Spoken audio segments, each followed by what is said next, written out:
with a brief reminder of negatively curved spaces. So specifically, I'll have here in mind negatively curved surfaces, like this hyperboloid here described by a quadratic equation in 3 variables. The minus kappa squared here is the negative curvature. So kappa is the curvature scale. You can think of it as the inverse curvature radius. So we should keep in mind that sending kappa to 0 corresponds to the flat surface limit. So negatively curved surfaces have interesting properties, like if you sum the angles of a triangle, it gives you a value smaller than pi. And the more important point here in this talk is that if you look at circles on this negatively curved surface and look how the surface scales with the radius, it actually scales exponentially and not quadratically like in flat space. So this means you have this exponential volume growth. So in a way, the negative curvature mimics higher dimensional systems. So this is important throughout the talk. So one brief comment on experiments. Yeah, it doesn't work. There is some proposals how to realize these negatively curved surfaces with circuit quantum electrodynamics. So there the idea is that you have microwave photons which you send through resonator networks. So you have these microwave resonators which are the lattice sites, and then you can engineer in this circuit quantum electrodynamics or in this networks, you can then engineer hopping models for these microwave photons. So one realization would be to have, let's say, hexagonal lattice, which would be a tiling of your flat space. Now, if you substitute these hexagons for pentagons, then you see you have this angle mismatch here. So if you bend this to close this, then you arrive at a positively curved surface.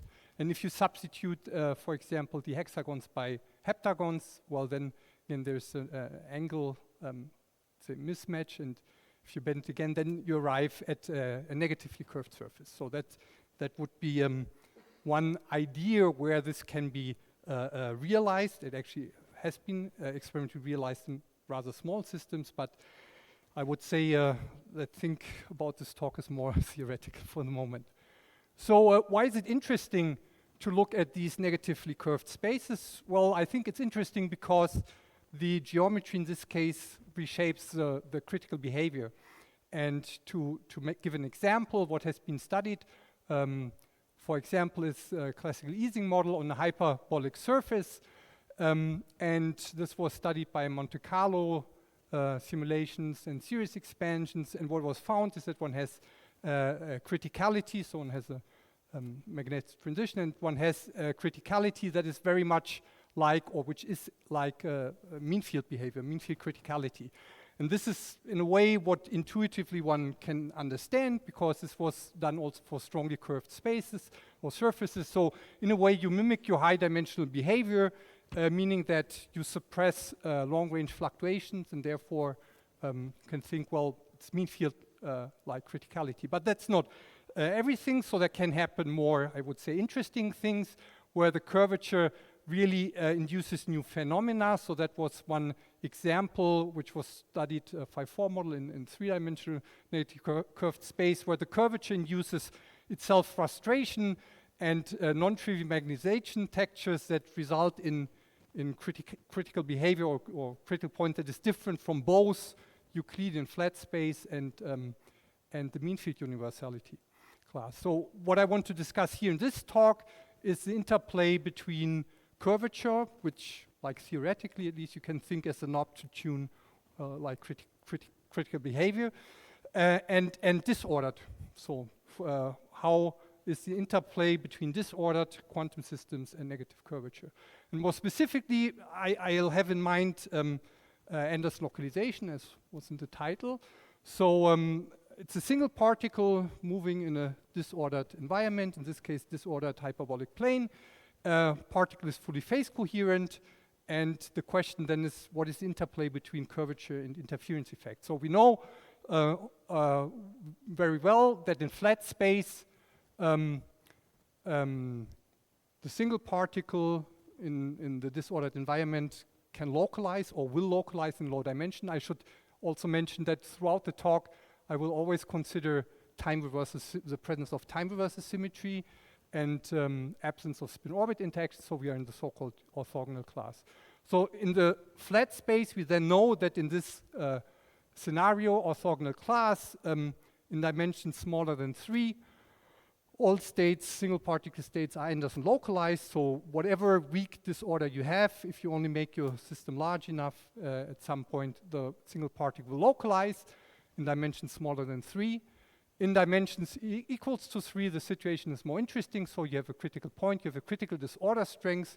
If you stay below this critical disorder strength, you'll flow to a metallic fixed point, and if you have disorder above this critical disorder strength, you flow to an insulating fixed point. So this is all nicely captured in the single parameter scaling hypothesis, leading to this beta function here, which is always negative in dimensions smaller than 3, meaning that in flat space, if we go to, in our now problem, to the flat space limit kappa to 0, well, we find Anderson localization.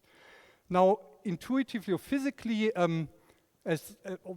physically, the Anderson insulator is driven by quantum interference, which slows down diffusion. And intuitively, one can understand this, I think, best if one thinks about the probability to propagate between two space points in your disordered environment, and thinks about this in terms of Feynman path integrals. So if you have your particle diffusively moving from one point to another, there will be some paths that are self-intersecting, and at these self-intersecting paths you have quantum interference going on, which will enhance the contributions or the weight of these self-intersecting paths to the total in the sum of the total probability. So more specifically, what happens if you have this self-intersecting path here where a particle returns to a given space point, you can now have paths that go along this loop counterclockwise or clockwise.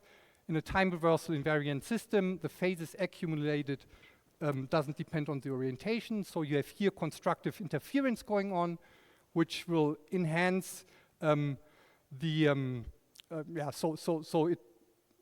these paths gives then an enhanced contribution to your overall, let's say, sum over paths, meaning that the self-intersecting paths will express or give you a tendency to localize a particle to reduce diffusion. So these, in a way, self-intersecting paths renormalize your diffusion constant to smaller values. You can have more complicated paths like this, where a particle returns twice to the same point. So again, you have a lot of quantum interference going on here, where the particle can go in either direction, or first along the lower loop or the upper loop. So there's a lot of quantum interference that will give larger weight to these paths and thereby localize the particle.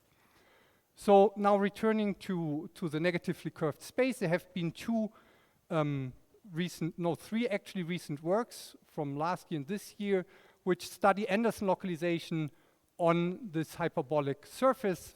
More specifically, there have been 2 numerical works and 1 analytic work. So let me just briefly review what they find. So this is the first numeric work that looks at Anderson hopping model, like with on-site disorder, on some tiling of your hyperbolic surface, so negative curvature. And what they looked at here numerically, they studied the level statistics and the wave function statistics as a function of the disorder strength.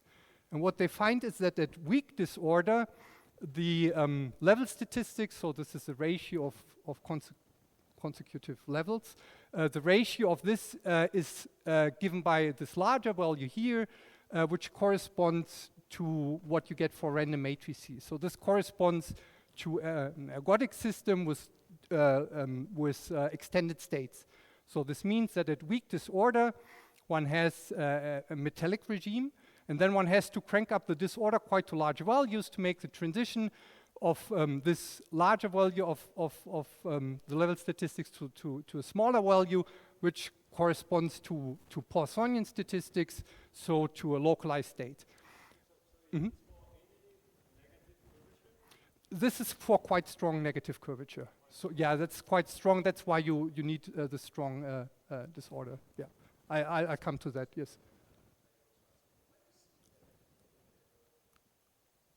Sorry?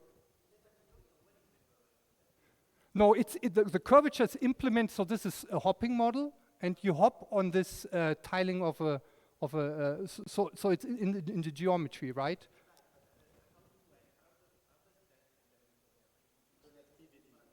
Yes, so I mean, you have here like, yeah, so it's nearest neighbor hopping on a, yeah.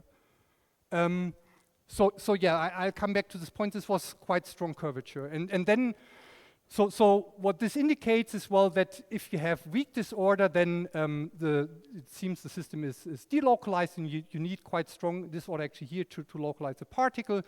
Now this is here crossover to then conclude that this is really a phase transition. They did a finite size scaling analysis, found a nice collapse of your data to a single curve, from which they then infer a critical exponent for the localization length of the order of 1. And here's then the results for the wave-function statistics. At, again, weak disorder, you have an inverse participation ratio, which corresponds to delocalized states, which crosses over as you increase the disorder strength to that of a localized state. Again, they find a nice collapse of your data, which confirms this critical exponent of the order of 1. Now, there was at the same time a second work, also numerics, actually basically the same idea. So the same Hamiltonian on different, I think, tilings of the hyperbolic plane. So they looked also at weaker curvature cases in this case. And they also studied the level statistics and the wave-function statistics. And what they find here, again, is that you cross over from the signatures of an extended state to that of a localized.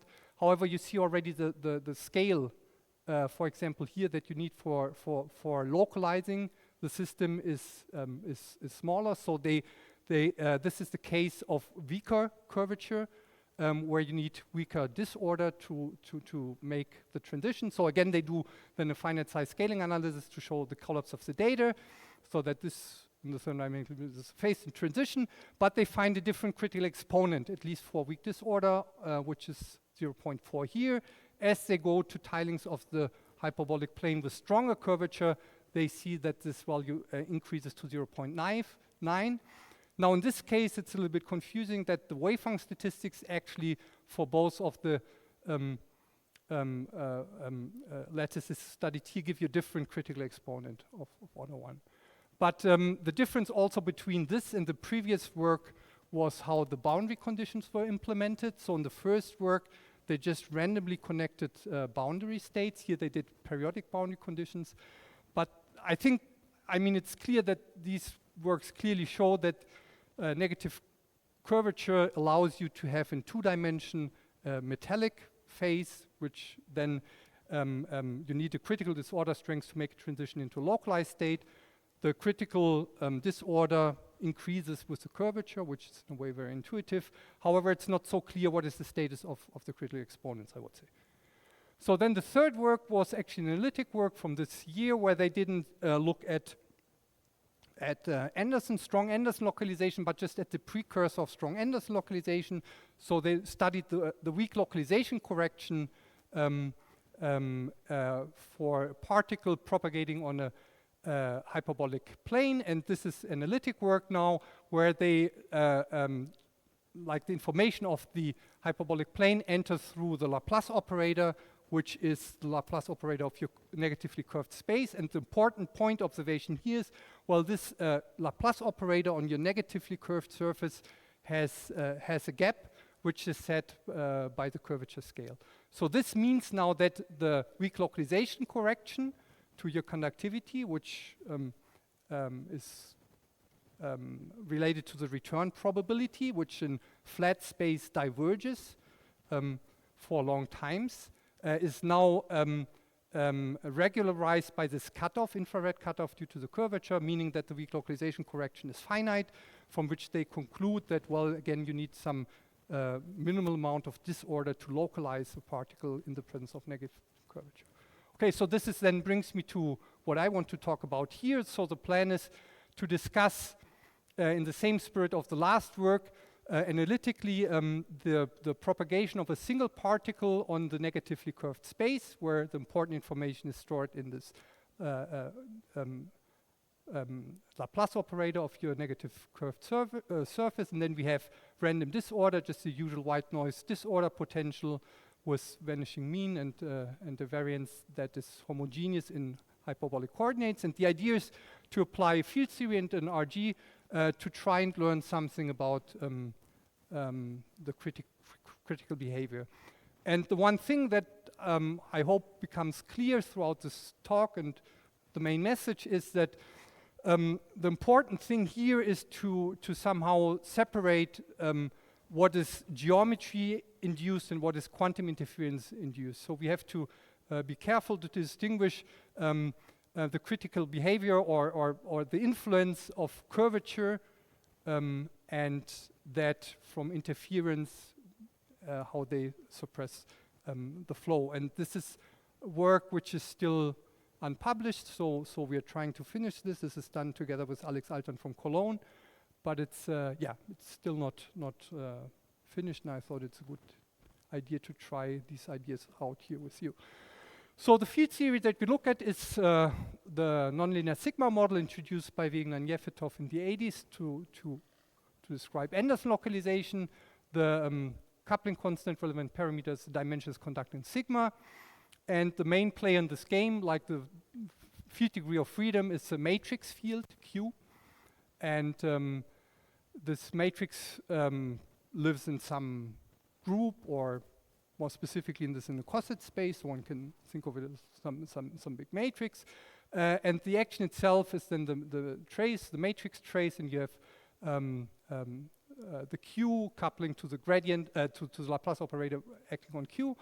And the difference for us now will be that this Laplace operator is the Laplace operator of your negatively curved space. And well, the volume element is also that of the curved space. Now, this theory doesn't look too complicated. However, one has to recall that it's a nonlinear sigma model, so there's a nonlinear constraint which says that the matrix squared is the identity matrix, and that makes this theory a highly interacting theory. So what you can do is you can parameterize your matrices in terms of the generators, and then expand the matrices in the generator. So in the lowest order, you have a quadratic theory that just describes your diffusion on your, this case, on your disordered hyperbolic plane. But then you have arbitrary high order terms, and these higher order terms describe the scattering of diffusons or interaction of diffusons, and the lowest order contribution after the quadratic propagator is given by a term that is quartic in the generators, and you can draw this by this square here.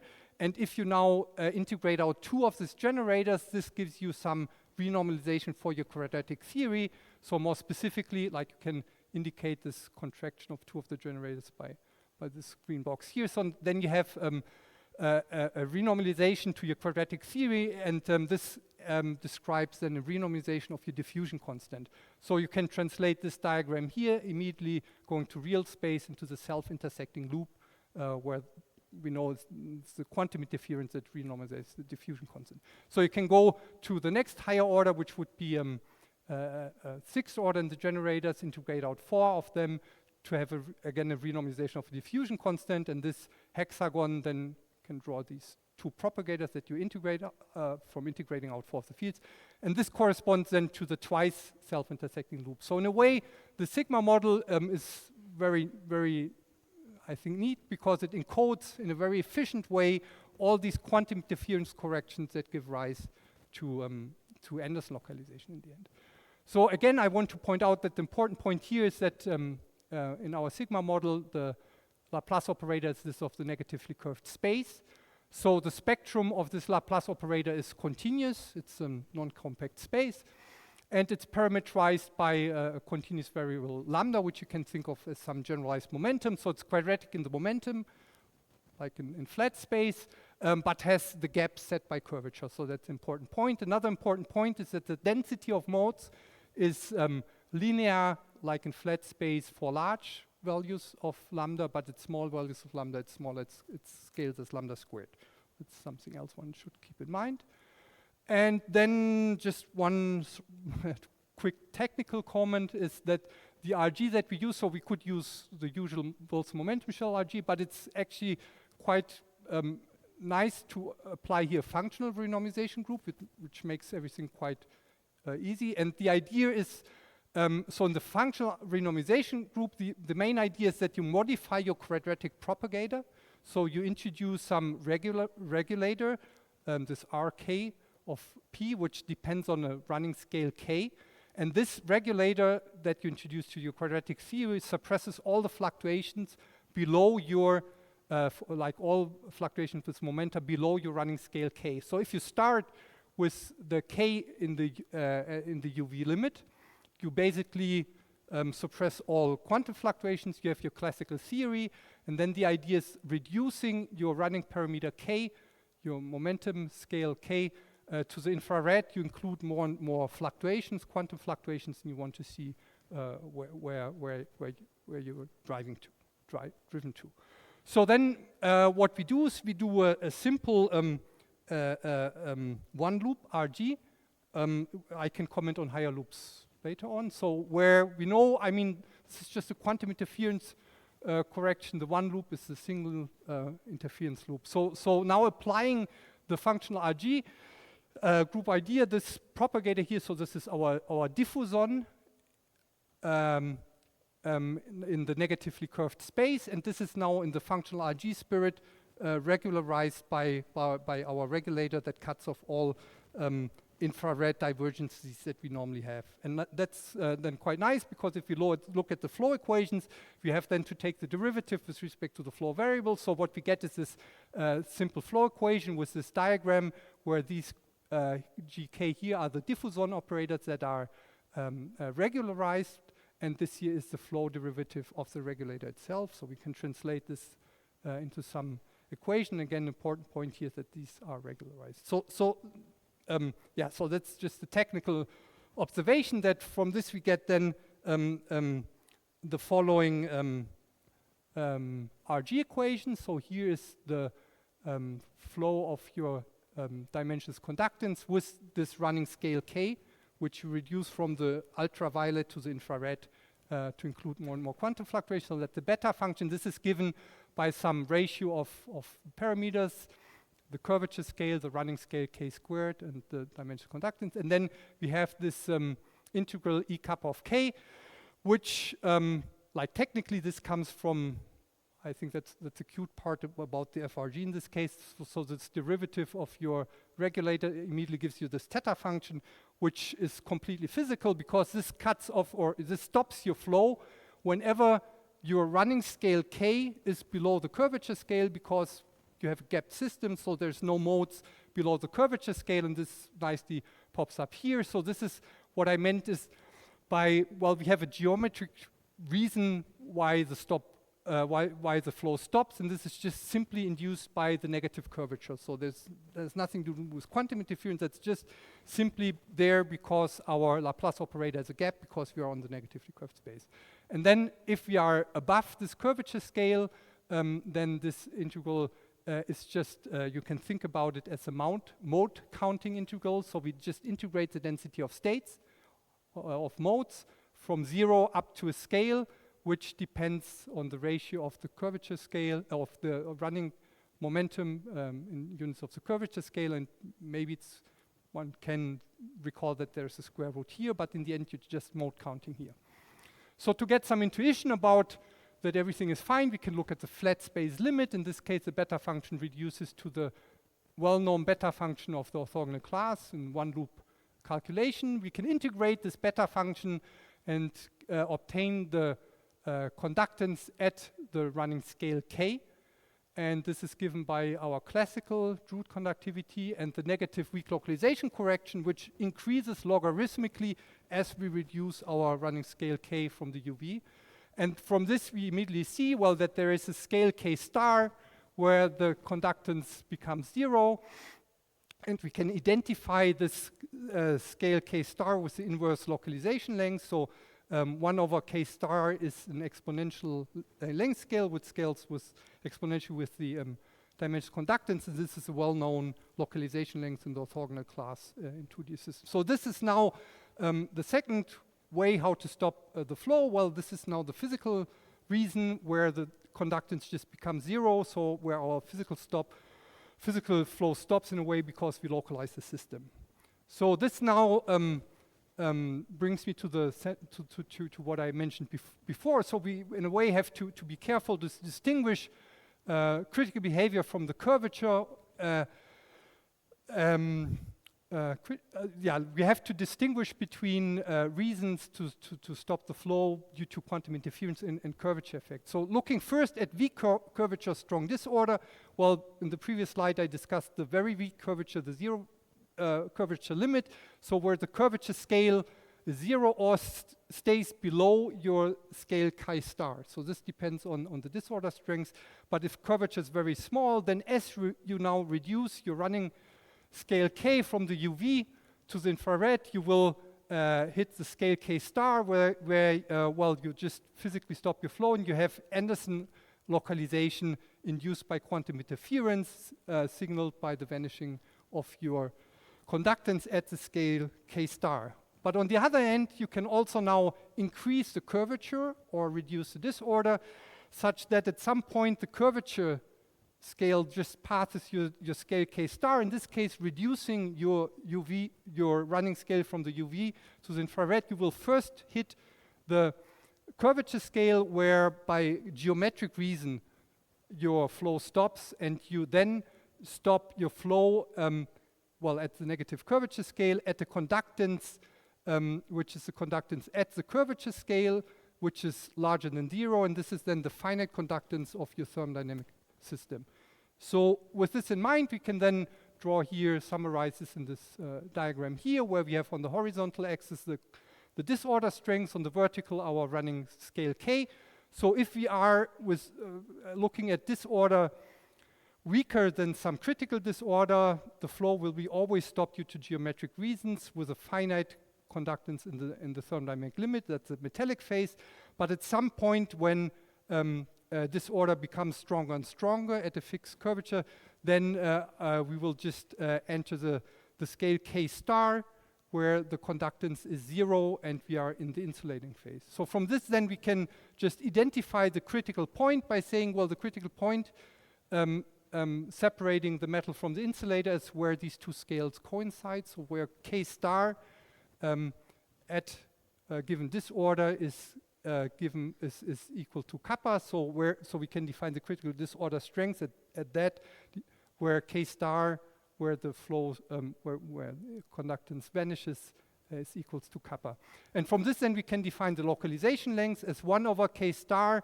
So for disorder strengths larger than the critical strength, we can then define the localization length as 1 over K star W minus kappa. So when we approach the critical disorder strength, this diverges, and in the flat space limit, this is just the 1 over K star mentioned earlier for the flat space limit. So with this now equipped, we can go back to our beta function. So there was this theta function and constant that is not so relevant. So in the end, everything that counts is this mode counting.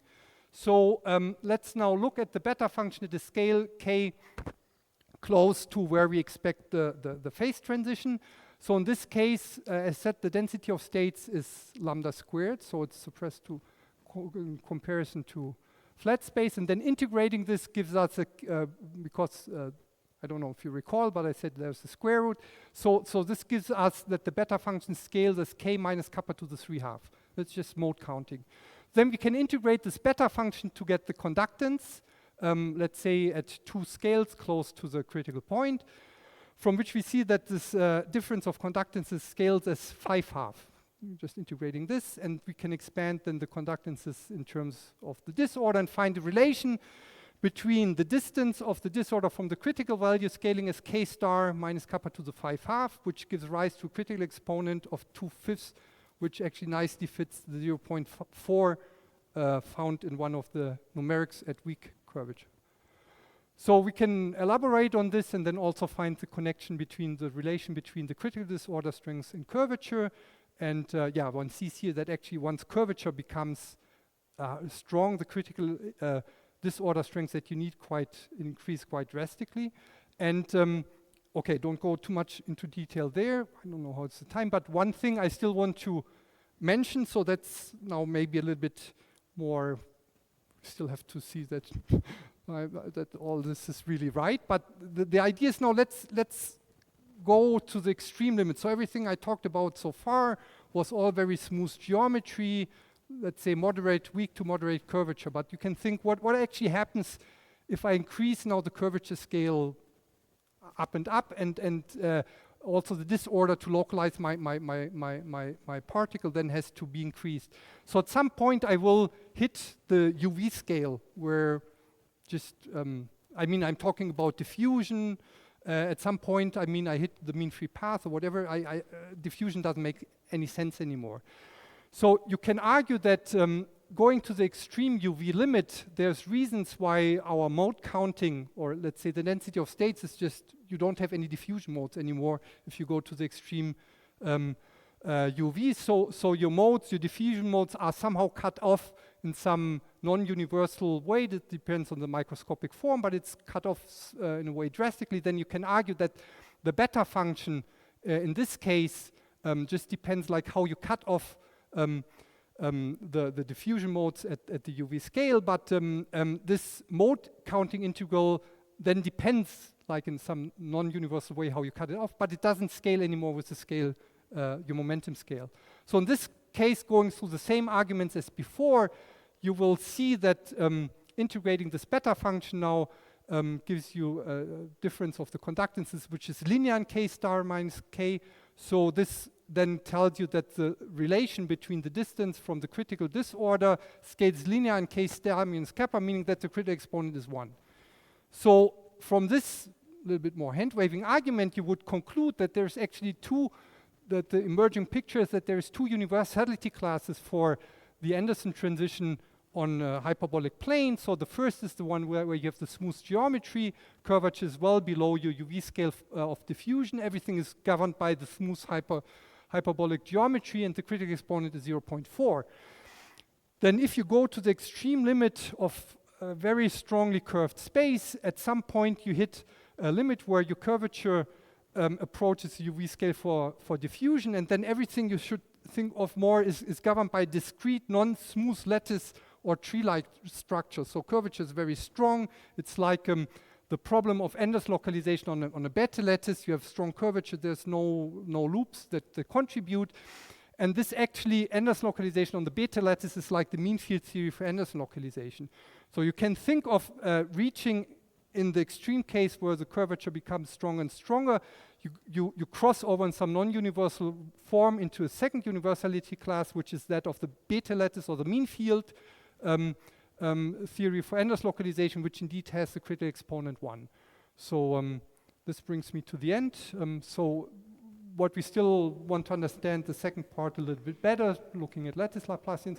Now, if everything that I said so far turns out to be right, not completely wrong, then one can look at other symmetry classes, obviously, see what this does, and also look at maybe perturbative interactions, how this changes your critical behavior.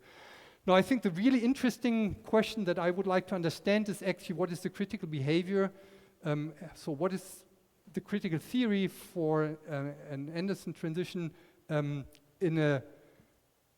induced by negative curvature? So specifically, what exactly would you expect, for example, for the wave function statistics? So in flat space, we know that it's very rich, you have multifractal behavior and whatever, but here, you have a curved space, so not even sure, probably you don't have any conformal theory. So I think the really interesting thing then is try to look at the critical theory. I don't know if we'll manage to do that, and yeah, this is I'd like to thank you. Thank you.